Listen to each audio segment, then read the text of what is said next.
তারপর কি করতে হবে? তারপর আমার সাথে বিয়েই বসতে হবে। তারপর তারপর আর কি, এইটুকু বোঝো না? বুড়ি হইছো বাতাসে, বিয়ের পরে কি করতে হয়? ঠাসাঠাসি করতে হয়।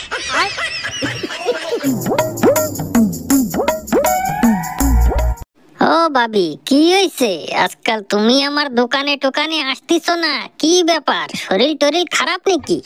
না, কি কও? শরীর খারাপ হবে কেন? শরীর একদম ঠিক আছে।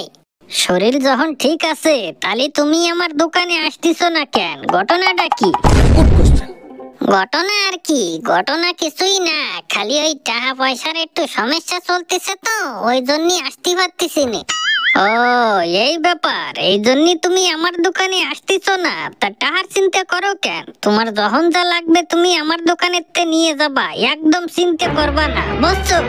আচ্ছা, তুমি তো কষ্ট চিন্তা করবা না, আগেরে কতগুলো টাকা বাকি রয়েছে, তার উপর যদি আরো বাকি বানাই, শেষে টাকা যদি শোধ না করতে পারি, তাহলে কি করবানি? তাহলে আর কি করবা? তাহলে তো একটা কাজই করার আছে, তোমার বাড়ি এলারে তোমার ছাড়িয়ে দিতে হবে। তারপর কি করতে হবে? তারপর আমার সাথে বিয়েই বসতে হবে। তারপর তারপর আর কি, এইটুকু বোঝো না? বুড়ি হইছো বাতাসে, বিয়ের পরে কি করতে হয়? ঠাসাঠাসি করতে হয়।